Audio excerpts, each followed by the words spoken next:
नमस्कार, मैं हूं दिलीप मिश्रा और आप देख रहे हैं दबंग हेडलाइंस।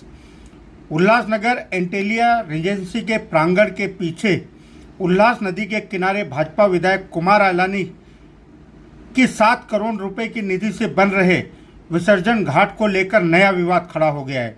आरटीआई कार्यकर्ता एडवोकेट सरिता खानचंदानी और शिवसेना उद्धव बालासाहेब ठाकरे के उप शहर प्रमुख दिलीप मिश्रा ने इस निर्माण कार्य का विरोध करते हुए कहा है कि यह परियोजना नदी की प्राकृतिक धारा और पर्यावरण के लिए गंभीर खतरा है। नदी की धाराओं में अवैध उत्खनन किया गया है।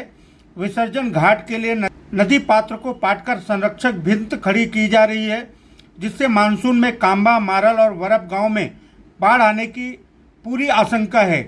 आज पर्यावरण समिति सदस्य स्नेहल दोंदे ने भी इरिगेशन विभाग के अधिकारियों के साथ स्थल का दौरा किया।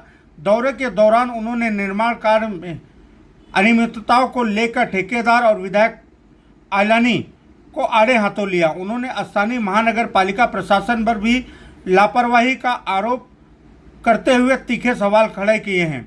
सबसे गंभीर बात यह सामने आई है कि इरिगेशन विभाग द्वारा काम बंद करने और संरक्षक भित्त हटाने यानी तोड़ने के स्पष्ट आदेश के बावजूद न केवल काम जारी है, बल्कि ठेकेदार को अब तक 3 करोड़ रुपए का भुगतान भी किया जा चुका है।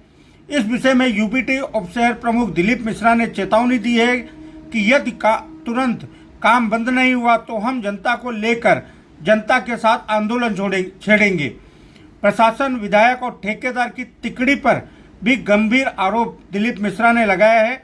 अब स्थानीय जनप्रतिनिधि, पर्यावरण कार्यकर्ता और जागरूक नागरिक भी इस मुद्दे पर एकजुट होते दिखाई दे रहे हैं। विकास के नाम पर विनाश स्वीकार होगा क्या, यह एक सवाल खड़ा हुआ है। क्या उल्लासनगर की धारा राजनीति की बलि चढ़ेगी? इस सवाल पर जवाब अब प्रशासन को देना ही होगा। के ऊपर किस तरह से काम हो सकता है, नीचे से पकड़ो।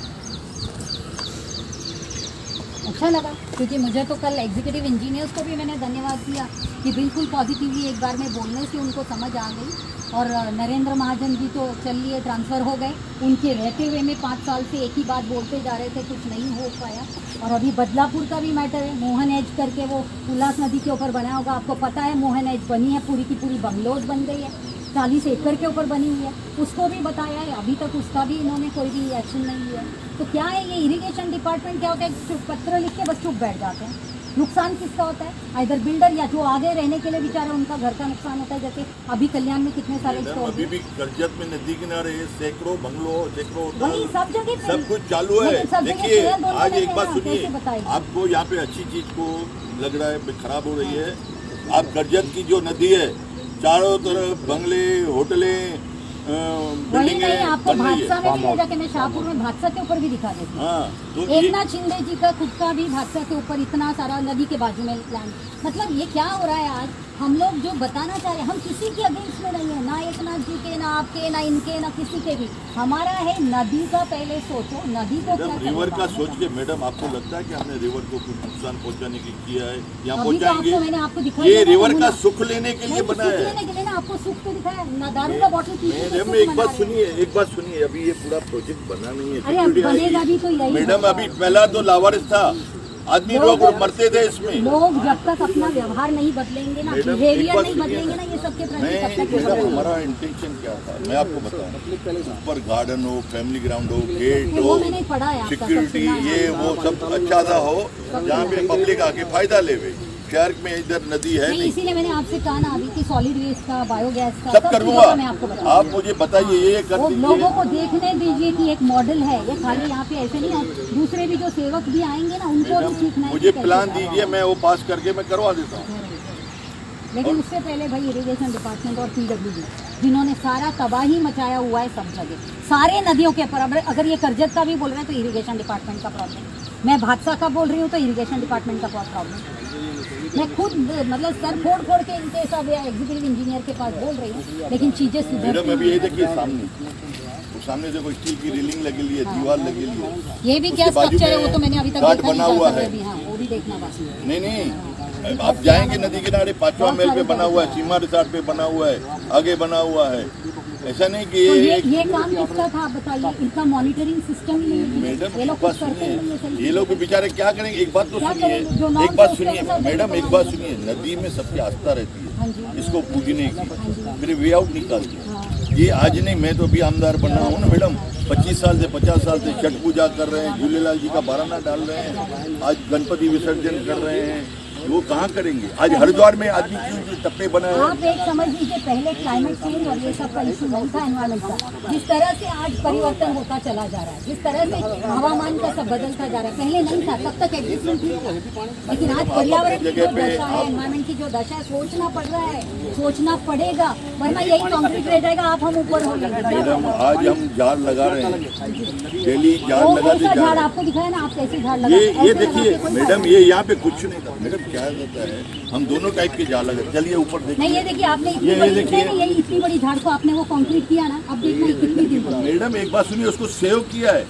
आप उल्टा बोल रहे हैं। नहीं, ये करना नहीं है, कंक्रीट उसके बाजू से करते हैं ना, ऑटोमेटिकली फिर वो मरे। ये जिंदा नहीं रहती, आपको ऐसे कंक्रीट नहीं करना है। जो भी करना है ना, जो इको फ्रेंडली कुछ मटेरियल होता है, वो मटेरियल, ये जो कंक्रीट सीमेंट लगा रहे हैं ना, ये बहुत हानिकारक है। ठीक है, थोड़ा किशोरीकरण मैडम क्या रहता है, थोड़ा अच्छा सा लगे। नहीं, वो लगने के लिए आजकल बहुत सारे ऐसे ये आ गए हैं ना। तो ये लेकिन मैडम अभी मैं आपको मटेरियल प्रॉमिस जिससे अपन करूँगा, करना एक बात सुनिए, अभी इसको तो मैं बंद कर दिया, नहीं मैं करूँगा। ऊपर का गार्डन बच्चों के लिए, लेडीज़ के लिए, जेंट्स के लिए जो भी है वो करेंगे, बाकी नहीं बोलेंगे तो वो भी नहीं करेंगे। अगर आपको ऐसा लगता है उल्लासनगर में डेवलपमेंट नहीं होनी चाहिए, तो हम कोई इसमें ये नहीं है हमारे को पूरा शहर पड़ा डेवलपमेंट के लिए, कोई ये आके यहाँ पे करे। ये तो क्या पब्लिक ने डिमांड की, पब्लिक की दिल थी भाई यहाँ पे पब्लिक को अच्छा क्या था। है, पब्लिक आज बताइए ना कितनी पब्लिक है जो नदी मैडम के अभी लिए आपको क्या, लड़ाई कर रही है। मैडम एक बात पूरे सुनिए, आप बताइए ना, प्रयागराज में इतने लोग चले गए, हाँ, और उन्हीं के आसपास में जो नदियाँ हैं वो मर रही है, गंदी हो रही है, किसी को कुछ करी नहीं है। और फिर अखर वर्ष भर तो वो यही आएंगे ना करने के लिए, लेकिन गए कहाँ? प्रयागराज में गए ना। इसको अगर प्रयागराज मान के इसको भी ऐसी अच्छी तरह से करें तो ये सब चीज़ें सही तरीके से हो सकता है। मेरा बस इतना ही गुजारिश है। होएगा मैडम, सही तरीके से होएगा, आपको इतना ये मत सोचिए चलिए भी नहीं ठीक है, होगा। अभी ये तीनों लोग आए हैं और हम भी हैं, साथ में मिलकर देखते हैं क्या किस तरीके से इसको नॉर्म्स में करना। और एक मीटिंग तुम्ही त्या मनीषा आवाले मॅडमला आज फोन करा आणि त्या अलकाचा जे नंबर दिली असिस्टंट कमिशनरला, आज जायचं अगोदर त्यांना भेटून घ्या, कारण नंतर त्यांनी हे नाही करायला पाहिजे की आपण सगळे ज्यांच्या ज्युरिडिक्शनमध्ये उभा आहोत तेच नाही आहे. हां, त्यांनी घ्यायचं रिस्पॉन्सिबिलिटी ह्या सगळ्या. चलिए आप चलो। चलिए, नमस्ते, बहुत अच्छा लगा. पहली बात तो ये आमदार निधि का दुरुपयोग किया जा रहा है। गवर्नमेंट के नियमानुसार, सिंचाई विभाग के नियमानुसार, पहली बात तो नदी की पात्रता को कम नहीं किया जा सकता है, वहाँ पे कोई भी कंक्रीट का निर्माण नहीं किया जा सकता है। उसके बाद भी अब जो आमदार ने निधि लाया है, जो लगभग 7 करोड़ के रुपए से की लागत से ये अपना घाट बनाया जा रहा है।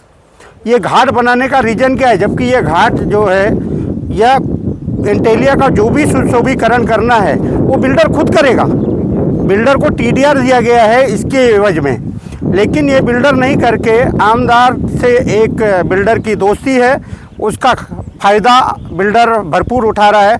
और ये घाट पे आप देख सकते हो कि यहाँ पे दारू की बोतलें पड़ी हुई है। लड़के लड़कियाँ शाम के समय यहाँ पे आते हैं, यहाँ पे लोग बियर पी रहे हैं, दारू पी रहे हैं, सिगरेट पी रहे हैं। जबकि नियमानुसार अगर देखा जाए तो घाट कोई भी नदी की पात्रता को कम कर रहे हैं, जिससे हमारा कांबा और वरक गांव भी बाढ़ में से प्रभावित हो सकता है। अगर ऐसा हुआ तो उबाटा आमदार को चेतावनी दे रही है, अगर कांबा और वरक में कोई भी बाढ़ में प्रभावित होता है तो ग्राम स्थानों के साथ हम इसी घाट पे आमरण आंदोलन करेंगे।